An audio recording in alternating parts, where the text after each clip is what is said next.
All right. I love these funny little things that the onlineclock.com shares. Um, yeah.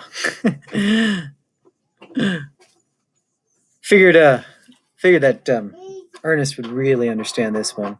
Um, so, to explain it to those of you who don't understand, generally speaking, December 31st, gyms are usually pretty darn empty. So that lines up. And then what happens is everybody starts those New Year resolutions, the new semester, new you goal stuff, and then this is filled up. But it's 2021, and yeah, no, they're still empty. Unless you go to Powerhouse, just so you know, Powerhouse Gym down here in San Jacinto. They're open all the time. So, all right. Okay, we have 2 units left to do, Unit 9 and Unit 10. We are going to go from, we're going to skip over Unit 9 right now and go to Unit 10 because it just makes more sense to do it this way. We'll talk about Unit 9 afterwards because Unit 9 is looking at things in a whole new way, polar coordinates and vectors and stuff. So, Unit 10, infinite sequences and series. And also, by the way, too, this is just the order that we normally go in.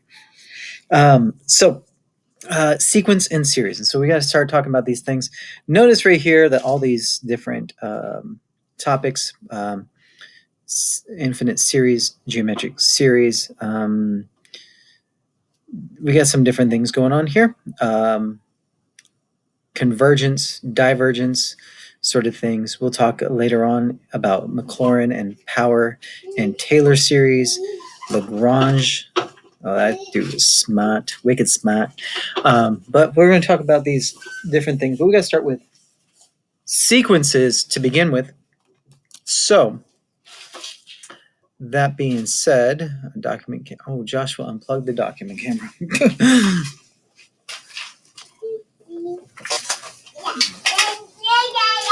All right. So, huh? Yes. Oh, semester doesn't start till tomorrow, so I don't need to be a new me until tomorrow. All right. So here's what we've got. We got different things. So we got to understand what these words mean. Some of these words we've heard, some of these words you have an idea about, and we'll be able to put this all together pretty well, I am sure. Anywho, sequence and series. These two things, they go together. They're very similar. A sequence is just a list of numbers, okay? And then usually we talk about, infinite. So usually we talk about a list of infinite things, and so we start off. It could start A0, A sub 1, A sub 2, and A sub 3, and so on until forever is the idea. Okay, it's just a list. The sequence is a list. A series, on the other hand, is a sum of a sequence. All right. So the way I think about it, to try to keep them straight, is that we have just alphabetical order, sequence before series. You have to do sequences before you could do series. You have to understand how to make a list of numbers before you can add them all up. And so this is just kind of the way I keep things straight. So hopefully, that'll help you in some way. Excuse me.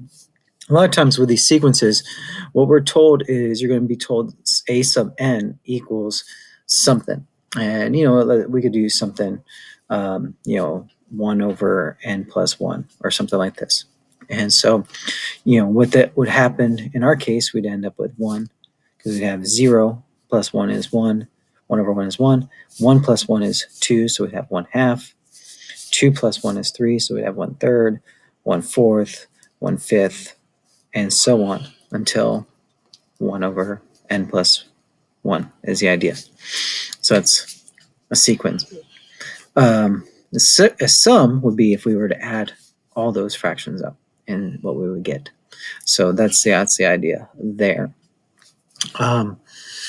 Now, converge and diverge. We talked about, since this is going to infinity, these, we talked about converge and diverge when it came to infinite or improper integrals. The same things apply here. And so we'll talk later on about whether a series will converge or diverge. And a lot of that has to do based off whether the sequence will converge or diverge. Obviously, if the sequence diverges, then you're not going to be able to get the sum. So because it's just going to keep growing as well. So, but converge means that basically that the limit as n approaches infinity of a sub n equals, some number, some value. Okay, some actual value. We're going to talk about how to figure those out. Diverge. Okay, so we had two different ones. The first one is kind of the obvious one, diverge to infinity. And so, you can have, basically we're talking the limit as n approaches infinity of a sub n equals infinity, or not r, or the limit as n approaches infinity of a sub n equals negative infinity. Obviously, both of those are, very similar. So these are just going to go on and on and on. Just like when we did our improper integrals, that it would go up forever. All right. The other one we have is, how do they call them? Yeah, that's what I thought it was. Bi-oscillation. And oscillation means it goes up and down, up and down, up and down, up and down. So, can you think of any oscillating sequences that we can have that would obviously diverge? Now, some things can oscillate and go down, and the limit could exist. Say like sine of n over n. That would divert. It would converge. But if we just had the sine of n, so let's say we had, the limit as n approaches infinity of sine of n. This isn't. This just oscillates up and down, between -1 and +1. Neither one of them actually reaching it, because now we're talking, even if you want to do, n pi, even, it's just going to bounce back and up and down, up and down. And so it's not going to converge on a certain point. This will not happen. This must happen for a sequence to converge. All right, bounded. Okay. So you have a bounded series, and we have unbounded series. So just like converge and diverge go together, bounded and unbounded go together. So a bounded would mean that a sub n, okay, is going to be less, less than or equal to,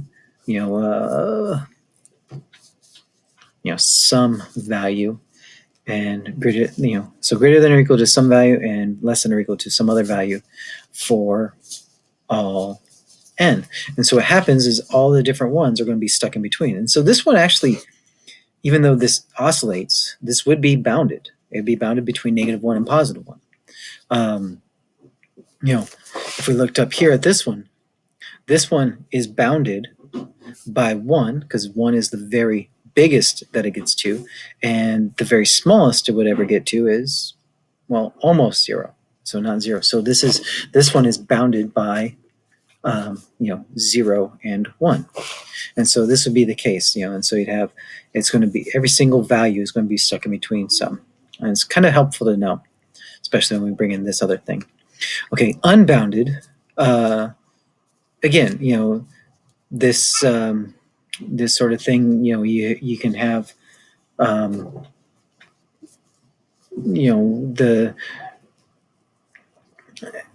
function, or the sequence. I'm sorry, the sequence will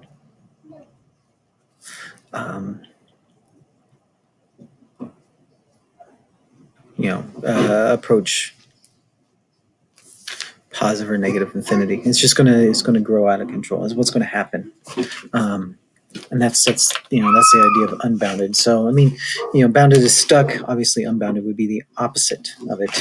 You know, something. However, something can't be like double unbounded or whatever. But you know, it could. You know, that's the idea. So monotonic. Now this one right here. This means that two options. Okay, so there's two ways that this can go. So so you can say it can be strictly, the sequence can be strictly, it's kind of going to, this is going to sound really devil's talk, strictly non decreasing. And like, well, doesn't that mean increasing? No, because increasing means that every single value is going to can keep getting higher. This one means that never will any of them get lower. So the way it goes is strictly non-decreasing. So we'd say a sub n is less than or equal to, or a sub 0 is less than or equal to a sub 1 is less than or equal to a sub 2 is less than or equal to a sub 3, or dot, dot, dot. Really, a sub n is less than or equal to a sub n plus 1 is the idea. That this one, the next number will either be equal to or greater than the previous. And then we could also have strictly, not strictly, strictly, like Strickler, strictly non-increasing.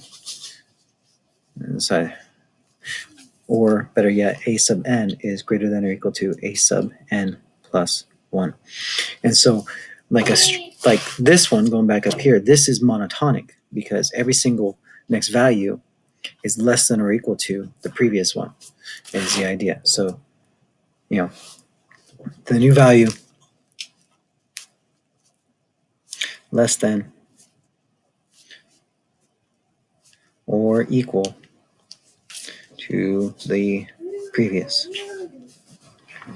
So now what happens then if we look at, say, going back up to this one, this function, this sequence, which is a lot like a function except for the only inputs are integers. Actually natural numbers, I believe. Yeah, the only inputs are natural numbers. So so what ends up going on then is we'd say, okay, this is bounded and monotonic. That means that the function must converge. So, and this is a big thing. If, not if just if a function is bounded and monotonic, then, I'm sorry, if I did it again, a sequence, sorry, it's a sequence is bounded and monotonic, then the sequence converges. Now, this is not an if and only if statement, so not every converging function is going to be bounded and monotonic. You know, for example, if we had, say, again, I mentioned this one already before, but so let's say a sub n equals sine of n over n. Well, then what's going to happen is this function, you know, this oscillates. It does, but it is bounded. And, you know, actually, we could actually say that the absolute value of A, actually, if we wanted to, that is monotonic. No, is it? No, it isn't. Not necessarily. We don't know what's going on. But, okay, so, see, I crossed out. Never ever happened. But we can say that the limit as n approaches infinity of A sub n is 0. And so it converges. So if we can say that the limit exists, then we converge. Is what it is. Some of them will converge to 0. Some of them will converge to 1 or pi or 17. For sequences, it doesn't matter. We just want to say, hey, it does this. So we're going to take a look at some problems here. So even though it's, so Unit 10 is chapter 9, which is great. And then chapter 10 is for Unit 9. Well, part of Unit 9, not all of Unit 9. Chapter 10 is for part of Unit 9. So it's great how they got that back. Chapters 10 and 11 are Unit 9. Chapter 9 is Unit 10. So yeah, this will be really confusing. So we're just going to stick with the units. We're going to go with the units still. All right. So this is on page 592. If you're interested, we'll go with number 30. All right. So what we want to do is we want to determine if the sequence converges or diverges. And if it diverges, tell me how. Okay? So what do we think? Converge or diverge? Well, the limit as n approaches infinity of 8 plus 5 over n is going to be 8 plus 0, so that's 8.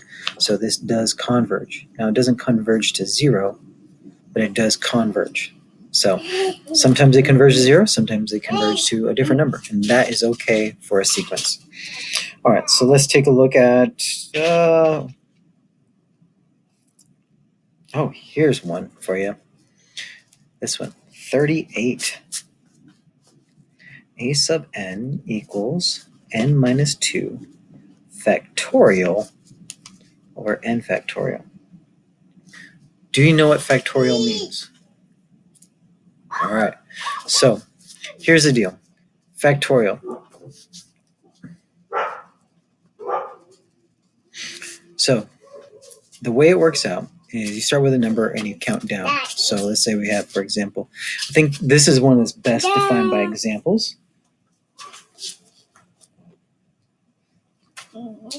Yes.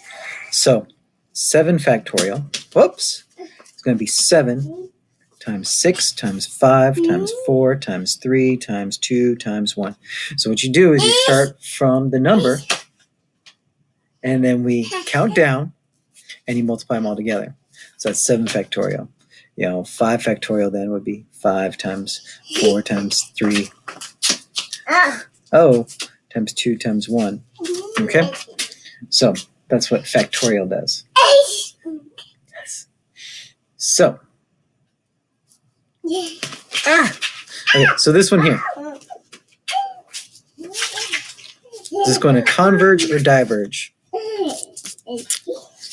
All right. Well, it might help if we thought about this. So this is going to be, we're going to start at n minus 2, okay? And then we're going to subtract 1 from that. So that's going to be n minus 2 minus 1. And then n minus 2 minus 2, and so on. This is going to be n, then n minus 1, then n minus 2, and then n minus 3, and so on.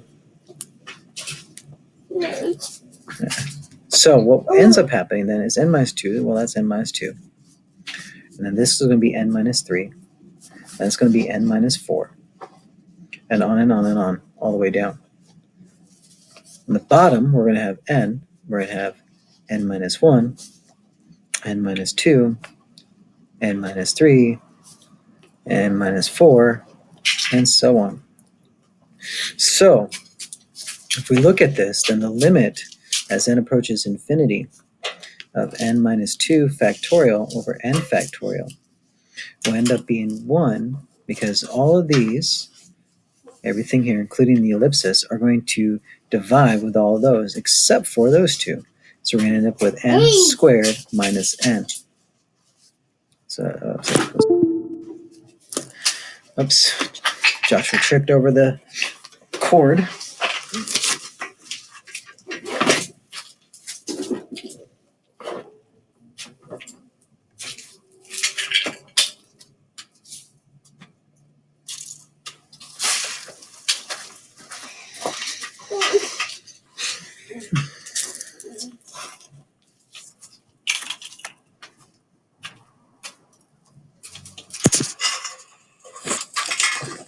Oh.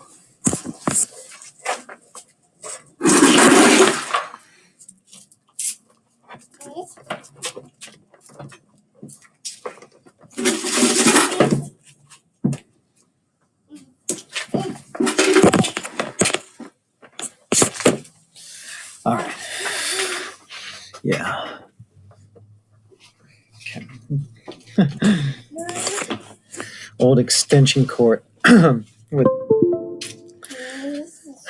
the slots are just good throw, Joshua. Almost. All right.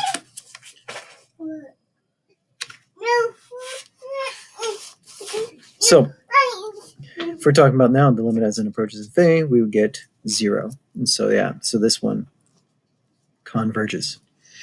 So that's the idea with these things. Now,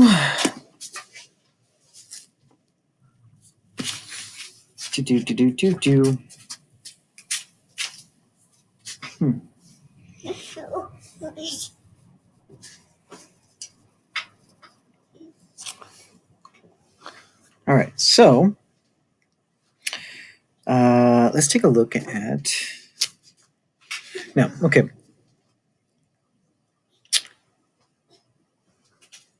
so with these, sometimes just so you know, there's a couple special factorials. 1 factorial is 1, and 0 factorial, oddly enough, is also 1. Cheese. Okay, so in both of these cases, we have functions that are going to be, monotonic. So this one's going to be strictly decreasing, and bounded. This is going to be bounded by, if we from 8 to 13, everything's going to be between 8 and 13 is going to be decreasing, and so since it's going to be decreasing, it's bounded by 8 on the low side. That's why that's why our limit is there at 8. Down here, we'd have to start the very, very biggest n value would actually start as 2. So we'd have 2 minus 2. It'd be 1 over 2 factorial. Well, 2 factorial is 2, so we'd have 1/2. But then, and so we end up getting something, 1/2 will end up being the top because we go up to 3, then we'd have 3 over, so we end up with 1 factorial over 6, so 1/6, so decreasing. Then we'd end up with 4, so we'd have 2 factorial, which is 2, divided by 4 factorial, which is 24, so that's 1/12. And so you can see it just keeps on decreasing, and then technically it decreases all the way like this. And so this is going to be strictly decreasing, so strictly decreasing. So this will also be monotonic and bounded by 1/2 and 0. So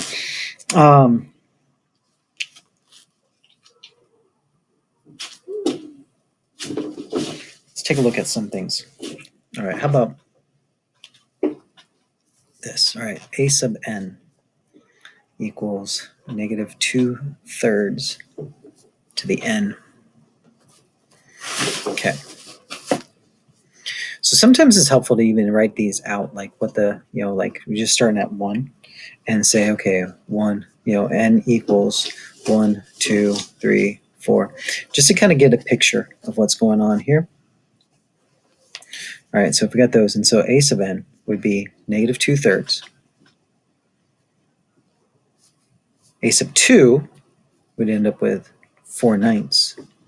A sub 3 we'd end up with negative 8/27. A sub 4 we end up with 16/81, and so on. Okay. Is this monotonic? No, not monotonic. Is it bounded? Yeah, actually, it is bounded. This is the very lowest it gets to. This is the very highest it gets to. And so what it does is it starts here, and then it goes up, and then it comes down, but not as far down, and then it goes up and then down, and then up and then down. And so what happens though is you see that it keeps bouncing back up and up and up. And it wouldn't take long to figure out that the limit as n approaches infinity of negative 2/3 to the n power is going to be 0. Okay. If anybody's ever played with a calculator before, when it came to you just keep dividing by something, you can see how the number keeps getting smaller and smaller. And so Or if you kept, you didn't kept multiplying something, anything less than one, this is going to happen. This is what's going to go on. So it's just, something to think about. Yeah. So we're going to give you some problems to work on. And yeah, so those are going to be the main focus. And then once we have this stuff about sequences down, then we can talk about series, which is what specifically we care about. But one of the most certain ways about a series will diverge. A series will diverge if the sequence diverges, for sure. That's like one of the things that must happen is the sequence must converge if the series has a chance to converge. No, they're not guaranteed to be the same, but is one thing. So, all right. Tomorrow, please participate in class because Mr. Horton's supposed to be there, and got some problems I'm going to have you guys take a look at in class and go through. So, act like you guys, want to show off for him or whatever. So, just so you know, heads up that he's going to be there. It's not like he's not spying on you. He's spying on me. It's not really spying. It's because we scheduled this already. So, all right, we'll talk to you later.